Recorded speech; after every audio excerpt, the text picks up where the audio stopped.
Hello दोस्तों, जय हिंद। मैं विवेक कुमार स्वागत करता हूं आपका इस एक अमेजिंग एक्सप्रेस में जिसका नाम है सीबीएसई एक्सप्रेस। तो प्यारे बच्चों, इस सीबीएसई एक्सप्रेस में अपन पहला टॉपिक वन शॉट में खत्म करने की कोशिश करते हैं जिसका नाम है लाइट, रिफ्लेक्शन एंड रिफ्रैक्शन। तो प्यारे बच्चों, आज हम सबसे पहले डील करेंगे लाइट के रिफ्लेक्शन से। किससे डील करेंगे? लाइट के रिफ्लेक्शन से। ठीक है। मैं विवेक कुमार, जैसा कि आप जानते होंगे कि मैं बहुत सारे सीरीज चला रहा हूं। बिहार बोर्ड स्पेशल सीरीज चल रही है हमारी, फिर हम चला रहे हैं सीबीएसई एक्सप्रेस। तो इस सीबीएसई एक्सप्रेस में प्यारे बच्चे अपनों को करना क्या है? कुछ नहीं करना है अपने को। आप प्रत्येक चैप्टर को वन शॉट वीडियो में खत्म करेंगे। साथ ही साथ मैं सीबीएसई के जितने भी पीवाईक्यू हैं सारे को लाइन से लगवा दूंगा और मैं आपको ऐसे न्यूमेरिकल निकलवाना एक एक चालू करूंगा जिससे आप आसानी से न्यूमेरिकल को सॉल्व कर पाएंगे। तो चलिए शुरुआत करते हैं इस ब्यूटीफुल जर्नी का जिसका नाम है लाइट, रिफ्लेक्शन एंड रिफ्रैक्शन। ठीक है प्यारे बच्चों, सबसे पहले समझते हैं कि व्हाट इज लाइट। ठीक है, तो प्यारे बच्चों, लाइट क्या है? तो एक प्रकार का फॉर्म ऑफ एनर्जी है जो क्या करता है? हेल्प करता है हमको किसी भी ऑब्जेक्ट को देखने में। ठीक है, लाइट मेरे पास एक प्रकार का वेव भी बोल सकते हैं जिसके कारण हम किसी भी वस्तु को क्या करेंगे? देखेंगे। किसी भी वस्तु को हम क्या करेंगे? देखेंगे। ठीक है, तो light is a form of energy by which help us to see object around us. ठीक है, तो इसके उपलक्ष्य में बहुत सारे वैज्ञानिक है और अपना अपना अलग अलग तथ्य दिया उन्होंने। तो उन्होंने लाइट के अकॉर्डिंग डिफरेंट डिफरेंट थ्योरी दिया, जिसमें पहला थ्योरी आता है न्यूटन्स का, और न्यूटन्स ने अपने पहले थ्योरी का नाम बोला था पार्टिकल नेचर ऑफ लाइट, और इसी को उन्होंने Newton corpuscular theory of light के नाम से जानते और पहचानते हैं। तो न्यूटन के काप्सस थ्योरी क्या था? तो प्यारे बच्चों, न्यूटन्स पहले अपने काप्सस थ्योरी में बोले थे, according to Newton corpuscular theory of light, light travel in a space with a great speed as a stream of very small particle, और उसी को मैं क्या बोलता हूं? काप्सस बोलता हूं। ठीक है, मतलब अकॉर्डिंग टू न्यूटन, न्यूटन का यह कहना था कि जितने भी मेरे पास लाइट है वो लाइट स्पेस में मूव कर रहे हैं, स्पेस में मूव कर रहे हैं, जिनका स्पीड बहुत ज्यादा हाई है, जिनका स्पीड बहुत ज्यादा हाई है, जो एक स्मॉल पार्टिकल के रूप में ट्रेवल कर रहे हैं प्यारे बच्चों, उसी को क्या बोला जाता है? काप्सल्स बोला जाता है। ठीक है, आगे मैंने लिखवाया हूं इसमें, however this theory failed to explain diffraction of light and interference of light. प्यारे बच्चों, अब अलग अलग थ्योरी आने का रीजन ये था कि किसी ने बोला कि लाइट मेरे पास एक प्रकार का इलेक्ट्रोमैग्नेटिक वेव होता है जो पार्टिकल नेचर के साथ साथ वेव नेचर भी फॉलो करता है। तो किसी के हिसाब से लाइट केवल रिफ्रैक्शन, लाइट केवल रिफ्लेक्शन, लाइट केवल पोलराइजेशन, लाइट केवल डिफ्रैक्शन, और किसी ने यह बताया ही नहीं कि लाइट इंटरफेरेंस भी करता है, लाइट डिफ्रैक्शन भी कर सकता है। मतलब कि किसी के अकॉर्डिंग, विज्ञानी के हिसाब से light behave as a particle nature, और किसी के हिसाब से light behave as a wave nature. तो मामला फंस गया कि भाई तुम बोल रहे हो लाइट क्या है? Wave nature. तुम बोल रहे हो लाइट क्या है? Particle nature. हम बात किसका माने? तो बाद में ये पता चला कि लाइट जो होता है वो डुअल नेचर शो करता है, मतलब पार्टिकल नेचर भी शो करता है और साथ ही साथ वेव नेचर भी फॉलो करता है। यानी कि light has a dual nature, particle nature as well as wave nature. तो प्यारे बच्चों, तो यहां से उन्होंने न्यूटन अपने काप्सल थ्योरी में बोला कि जो मेरे पास लाइट होता है एक वेव के रूप में ट्रेवल करता है स्पेस में, जिसका स्पीड क्या होता है? बहुत ज्यादा हाई होता है। ठीक है, और वो एक्सप्लेन नहीं कर पाए किसको किसको? डिफ्रैक्शन ऑफ लाइट और interference of light. That's why wave theory light को प्रपोज किया गया। ठीक है, तो दूसरा थ्योरी आया जिसको क्या बोला गया? Wave nature of light. तो वेव नेचर ऑफ लाइट के अकॉर्डिंग क्या बोला गया कि लाइट एक प्रकार का वेव है जो इलेक्ट्रोमैग्नेटिक होता है नेचर में। प्यारे बच्चों, इलेक्ट्रोमैग्नेटिक का मतलब, सर इलेक्ट्रोमैग्नेटिक उस वेव को बोलते हैं जिसमें इलेक्ट्रिक फील्ड और मैग्नेटिक फील्ड, इलेक्ट्रिक फील्ड और मैग्नेटिक फील्ड दोनों एक दूसरे के परपेंडिकुलर ट्रेवल करते हैं। क्या बोला मैंने? कि लाइट इलेक्ट्रोमैग्नेटिक वेव इसलिए बोला जाता है कि जब मेरे पास इलेक्ट्रिक फील्ड और मैग्नेटिक फील्ड दोनों एक दूसरे के परपेंडिकुलर ट्रेवल करता है तो उसको मैं क्या बोलता हूं? इलेक्ट्रोमैग्नेटिक वेव बोलता हूं। जैसे कि ये इलेक्ट्रिक फील्ड है और ये क्या है? मैग्नेटिक फील्ड है। तो इलेक्ट्रिक फील्ड और अगर मैग्नेटिक फील्ड दोनों एक दूसरे के परपेंडिकुलर मूव करते हैं तो ऐसे वेव को क्या बोलते हैं? इलेक्ट्रोमैग्नेटिक वेव बोलते हैं। ठीक है। तो it can travel through a vacuum also, the speed of light wave is vacuum, सबसे ज्यादा होता है मैक्सिमम जो होता है 3 × 10⁸ मीटर प्रति सेकेंड। तो प्यारे बच्चों, लाइट का स्पीड प्रत्येक मीडियम में अलग अलग देखा गया और सबसे ज्यादा स्पीड ऑफ लाइट कहां देखा गया? वैक्यूम में। फिर कहां देखा गया प्यारे बच्चों? गैस में। फिर कहां देखा गया? लिक्विड में। और सबसे कम किस में देखा गया? सॉलिड में। तो सबसे ज्यादा होता है वैक्यूम में, फिर होता है गैस में, फिर होता है लिक्विड में और सबसे कम होता है सॉलिड में। इस प्रकार लाइट के दो थ्योरी दिए गए, कौन कौन से? पार्टिकल नेचर जिसको किसने दिया था? न्यूटन्स कैप्सूल थ्योरी ने, और वेव नेचर जिसको किसने दिया था? न्यूटन्स ने हाइजेंस थ्योरी में दिया था, जिसको क्या बोला गया? पार्टिकल का वेव नेचर बोला गया। ठीक है प्यारे बच्चों, अब आता है मेरे पास अगला टॉपिक जिसका नाम है लाइट सोर्स। सर ये जो लाइट आता है आखिर वो किस सोर्स से आता है, उस सोर्स को क्या बोलते हैं? तो प्यारे बच्चों, लाइट सोर्स दो प्रकार के होते हैं, एक होता है लुमिनस सोर्स और दूसरा होता है non luminous source. Luminous source कि वैसा जिसमें लाइट खुद ब खुद इमिट होता है, जैसे सन, स्टार, ये सारे के सारे क्या है? नेचुरल लुमिनस सोर्स है। जैसे आर्टिफिशियल लुमिनस सोर्स बल्ब हो गया, जैसे टॉर्च हो गया, ये सारे के सारे क्या है? लुमिनस सोर्स है। और नॉन लुमिनस सोर्स जिसके पास अपना लाइट नहीं होता है, जिसके पास अपना लाइट नहीं होता है। लेकिन अपना लाइट नहीं होता है तो सर वो कहां से ग्लो करते हैं? तो ग्लो करते हैं किसी के मदद के द्वारा, किसी के मदद के द्वारा अगर वो इमिट करते हैं तो ऐसे सोर्स को बोलते हैं नॉन लुमिनस सोर्स। क्या बोलते हैं प्यारे बच्चों? Non luminous source.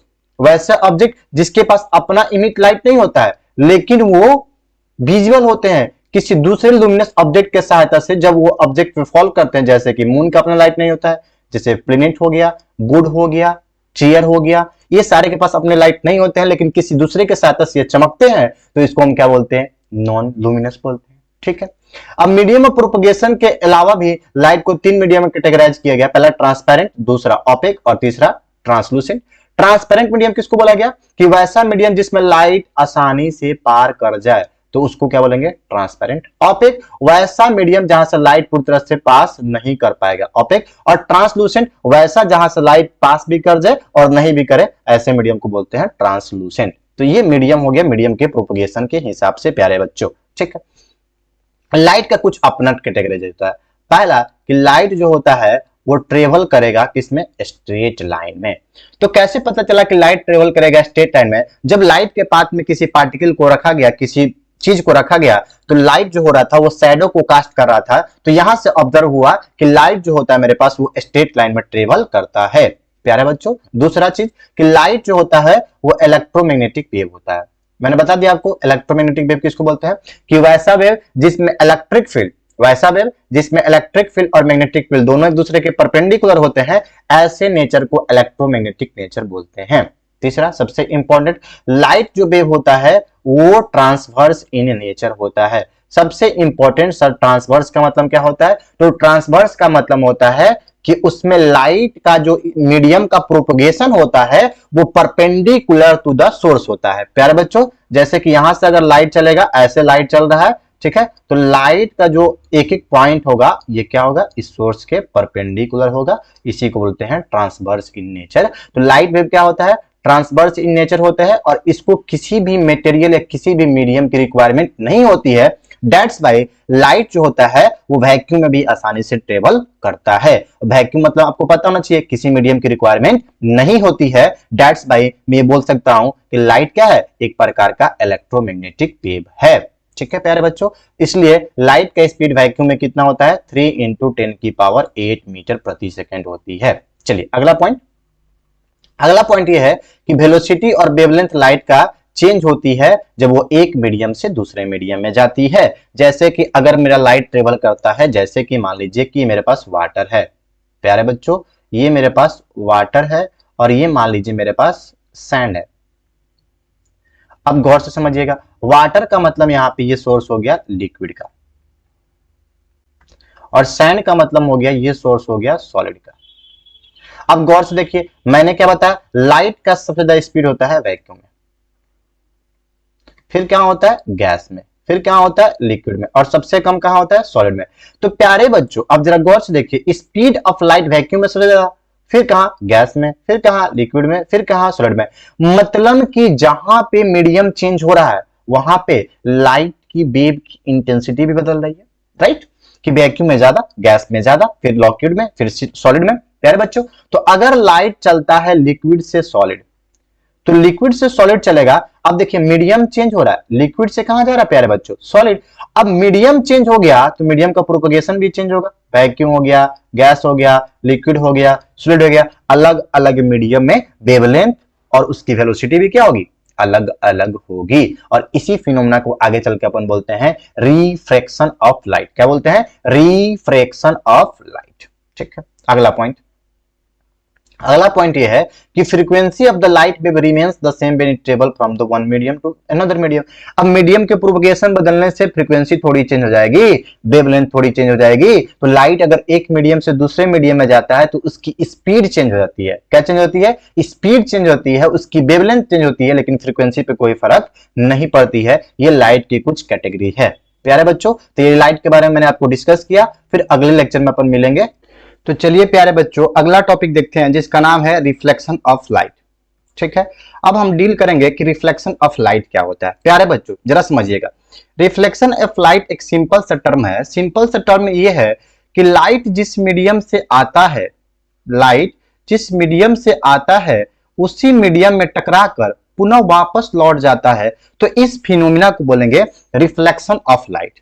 क्या बोला मैंने, कि the bouncing back of light on same medium after reflected from any another surface that is known as reflection of light। मतलब कि लाइट जिस मीडियम से आती है उसी मीडियम में वापस टकरा कर चली जाती है, इस पूरे फिनोमिना को बोलते हैं रिफ्लेक्शन ऑफ लाइट। क्या बोला मैंने, रिफ्लेक्शन ऑफ लाइट। प्यारे बच्चों, तो जो एंगल आके, जो लाइन आके टकराती है उस लाइन को अपन बोलते हैं इंसिडेंट रे। जो लाइन टकराती है सरफेस से, टकरा कर वापस जाती है, उसको बोलता हूं मैं रिफ्लेक्टेड रे। और जो लाइन किसी भी सरफेस के परपेंडिकुलर होती है उसको मैं बोलता हूं नॉर्मल। क्या बोलता हूं, नॉर्मल। ठीक है, अब आप गौर से देखिएगा, ये इंसिडेंट रे और ये नॉर्मल के बीच में बनने वाले एंगल को बोलते हैं एंगल ऑफ रिफ्लेक्शन। क्या बोला मैंने, इंसिडेंट रे और नॉर्मल के बीच में बनने वाले एंगल को बोलते हैं angle of incident. Reflected ray और नॉर्मल के बीच में बनने वाले एंगल को बोलते हैं एंगल ऑफ रिफ्लेक्शन। और जहां पे ये लाइट टकराती है, इस लाइट को जहां पे टकराती है उस पॉइंट को बोलते हैं पॉइंट ऑफ इंसिडेंस। क्या बोलते हैं प्यारे बच्चों, पॉइंट ऑफ इंसिडेंस। और जिस सरफेस पे टकराती है और उसी पर वापस लौट जाती है, तो इस फिनोमिना को बोलते हैं रिफ्लेक्शन ऑफ लाइट। तो सर ये क्या हो गया reflection of light, the phenomena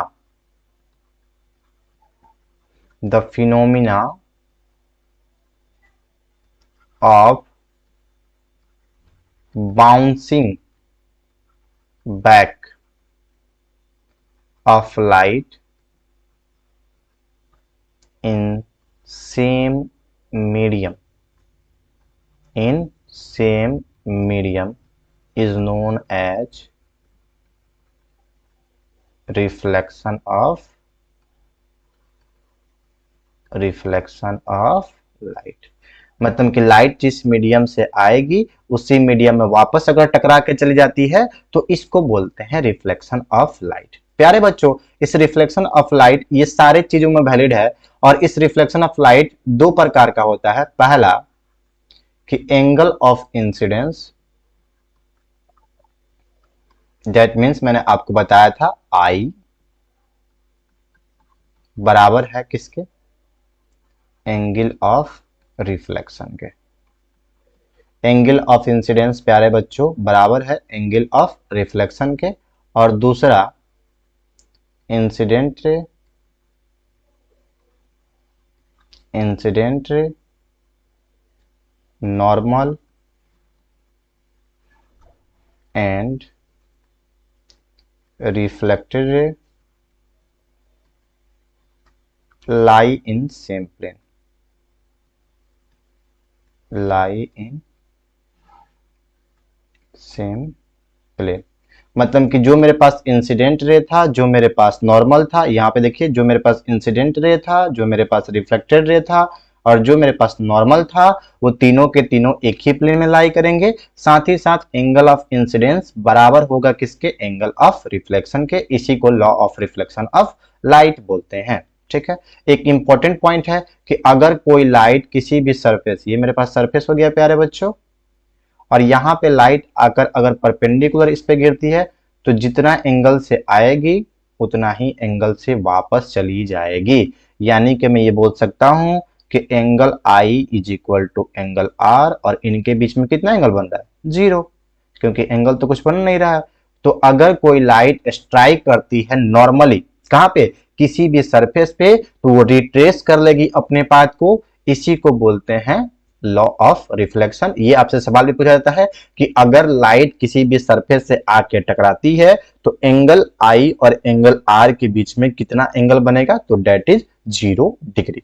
ठीक है प्यारे बच्चों, कितना बनेगा, 0 डिग्री। चलिए आगे बढ़ते हैं। अब हम पढ़ेंगे कि इमेज क्या होता है और उसके टाइप क्या होते हैं।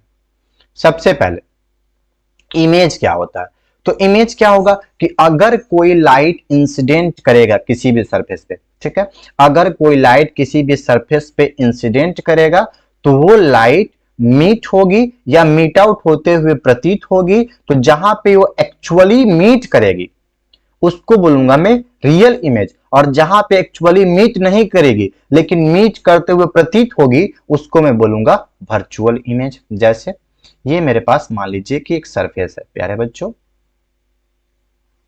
ये मेरे पास क्या है, सरफेस है, और यहां मान लीजिए कि मेरे पास लाइट आ रही है, इंसिडेंट कर रही है।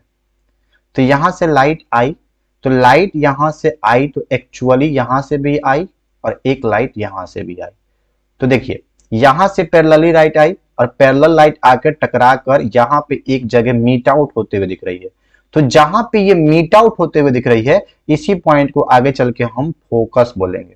ठीक है, तो जहां पे ये मीट आउट होते हुए प्रतीत हो रही है तो ऐसे इमेज को अपन बोलते हैं रियल इमेज। क्या बोलते हैं प्यारे बच्चों, रियल इमेज। लेकिन यही लाइट आता है,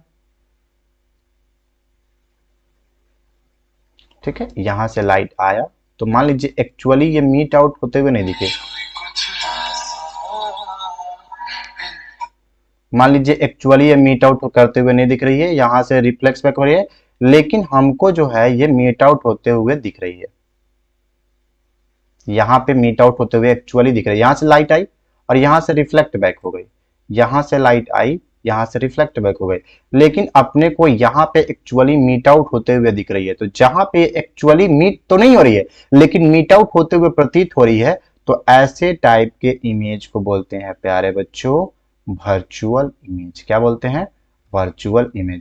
तो मैंने क्या बोला कि अगर कोई लाइट इंसिडेंट करती है किसी सरफेस पे तो जहां ये एक्चुअली मीट करती है उसको मैं बोलता हूं रियल इमेज, और जहां पे एक्चुअली मीट नहीं करती है लेकिन मीट आउट करते हुए प्रतीत होती है तो ऐसे इमेज को बोलते हैं वर्चुअल इमेज। तो इमेज दो प्रकार का होता है, पहला रियल इमेज और दूसरा वर्चुअल इमेज। तो रियल इमेज क्या होता है, मैंने लिखा है, डिफरेंस पूछता है आपसे कभी कभी कि रियल इमेज और वर्चुअल इमेज का डिफरेंस क्या होता है। तो प्यारे बच्चों पहला पॉइंट कि रियल इमेज जो होता है जब दो या दो से रिफ्लेक्टेड सरफेस मीट आउट करेगी मिरर पे तो वो रियल बनेगा, और जब मीट आउट नहीं करेगी लेकिन बिहाइंड मिरर वो मीट आउट होते हुए अपीयर होगी तो उसको मैं क्या बोलूंगा, वर्चुअल इमेज बोलूंगा।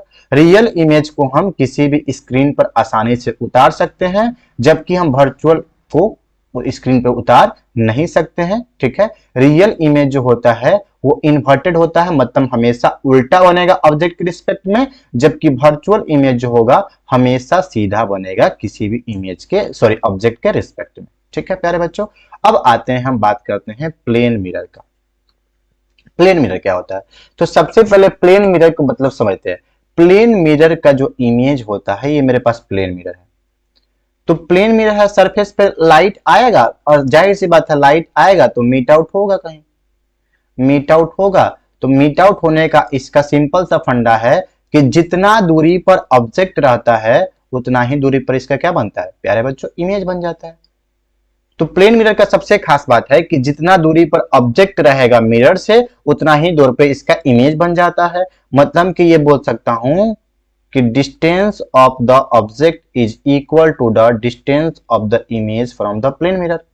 ठीक है, इसमें एक सबसे इंपॉर्टेंट गुण ये होता है कि ये लैटरल इन्वर्जन शो करता है।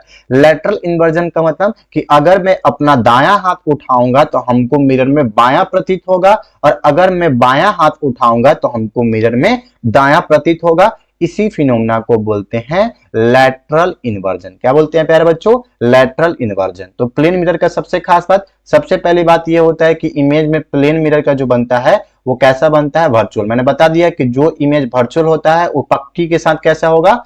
इरेक्ट होगा। और जो इमेज का फॉर्मेशन प्लेन मिरर में होगा वो लैटरली इन्वर्टेड होगा। लैटरली इन्वर्टेड का मतलब क्या होता है कि अगर आप इमेज को दायां अपना मिरर में आप दायां हाथ उठाओगे, अगर आप दर्पण के सामने, मिरर के सामने, प्लेन मिरर के सामने अपना दायां हाथ उठाओगे तो आपको बायां हाथ दिखता हुआ प्रतीत होगा, और अगर आप बायां हाथ को उठाओगे तो आपको प्लेन मिरर में दायां हाथ दिखता हुआ प्रतीत होगा। इसी फिनोमेना को बोलते हैं लैटरली इन्वर्टेड या लैटरल इन्वर्जन। ठीक है। तीसरा कि साइज ऑफ द इमेज जो फॉर्म होता है प्लेन मिरर में इक्वल होता है साइज ऑफ द ऑब्जेक्ट का। यानी कि मैं मैग्निफिकेशन की बात करूं तो मैग्निफिकेशन क्या होता है प्यारे बच्चों? Height of the image upon height of the object, या फिर कहीं कहीं v/u भी लिख सकते हैं। तो अगर हाइट ऑफ द इमेज और हाइट ऑफ द ऑब्जेक्ट बराबर होता है तो यहाँ पे हम बोल सकते हैं कि मैग्निफिकेशन का वैल्यू कितना होता है प्लेन मिरर में? तो मैग्निफिकेशन का वैल्यू होता है +1। ठीक है। चौथा पॉइंट मैंने आपको पहले ही बता दिया था कि इमेज जो फॉर्म होगा प्लेन मिरर में एट सेम डिस्टेंस होगा behind the mirror at the object in front of it. मतलब कि अगर मैं यहाँ पे डिस्टेंस ऑब्जेक्ट की देखूं तो अगर मान लीजिए यहाँ से 5 सेंटीमीटर की दूरी पर ऑब्जेक्ट को रखा गया है तो इसका जो इमेज बनेगा प्यारे बच्चों ये भी 5 सेंटीमीटर की दूरी पर बनेगा। इसको मैं बोलूंगा हाइट ऑफ द इमेज और इसको मैं बोलूंगा हाइट ऑफ द ऑब्जेक्ट। ये होती है मेरे पास कुछ प्लेन मिरर की प्रॉपर्टी। तो इस प्रकार मैंने अपने पहले लेक्चर को बताया है कि आखिर मिरर क्या होता है, प्लेन मिरर क्या होता है, इमेज क्या होता है, रियल इमेज क्या होता है, वर्चुअल इमेज क्या होता है, रिफ्लेक्शन ऑफ लाइट क्या होता है। आगे हम पढ़ेंगे कि स्फेरिकल मिरर में कन्वेक्स मिरर कैसे काम करता है और कनकेव मिरर कैसे काम करता है। ठीक है प्यारे बच्चों, तो इसी प्रकार मैं अपने पहले लेक्चर को यहीं पर विराम देता हूं। जय हिंद, राधे राधे। अगले लेक्चर में मिलेंगे, तब तक अपने प्यार को बनाए रखें, अपना फीडबैक जरूर से दें, क्या कमी है और क्या सुधार किया जा सकता है अपना ओपिनियन जरूर दें। राधे राधे।